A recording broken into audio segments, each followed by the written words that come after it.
This is a 1990 Volkswagen Syncro.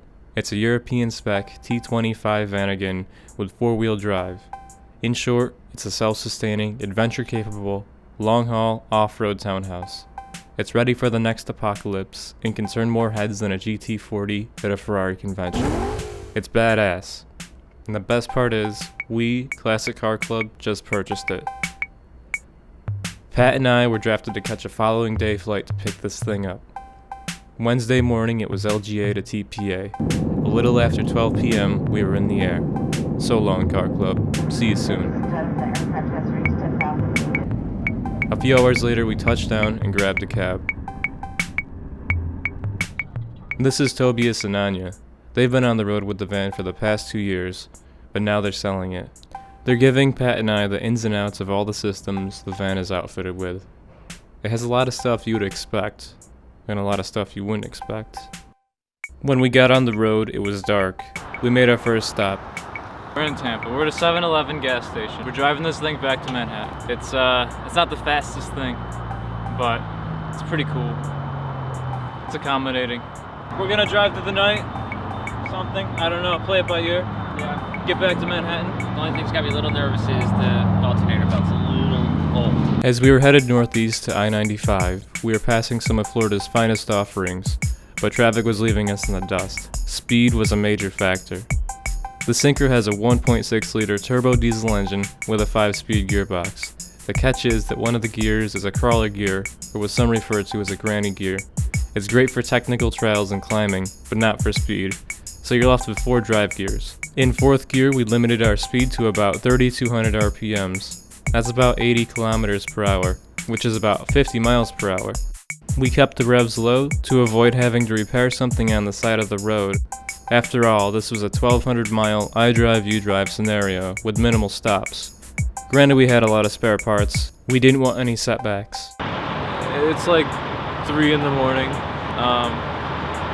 Me and Pat have both had seat time. We pulled over because we heard a little bit of a rotary noise. Turns out the rear left brake drum is sticking a little bit and heating up, so we're giving it a second to cool down. The car's good. The only thing that I would say, that I would do to it is add a 5th gear and cruise control. Cruise control. No cruise control was by far the hardest part of this trip.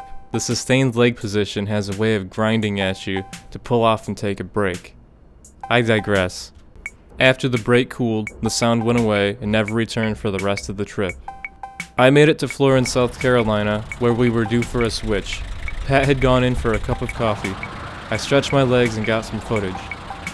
South of the border was our next stop, about 45 minutes away.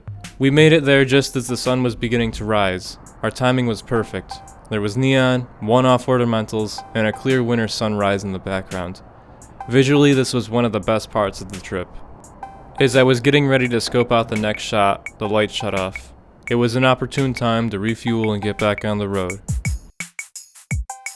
We crossed into North Carolina. Shortly after, I had fallen asleep. When I had woke up, we had made it to Virginia. At the next rest stop, we fueled up, had a quick lunch, and switched. We found a park, took a short break, and I got some shots. Crunch time happened around 7 p.m. Mike was asking if we would make it in time for happy hour. We were 150 miles away from Car Club HQ. Our deadline was 10 p.m. Pat insisted on staying behind the wheel. The cold northeast air was favoring the turboed engine. He was confident in pushing the revs a bit further. Traffic in Jersey was moving. Although we were trailblazing, the closer we got, the further it felt.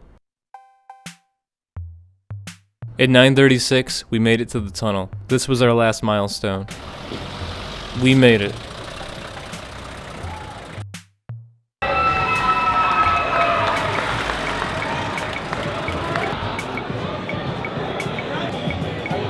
When you have one objective to go from A to B over a large distance, there's space for anything to happen. This is exactly what road trips are made of. That's how I spent 27 hours in a Volkswagen Syncro.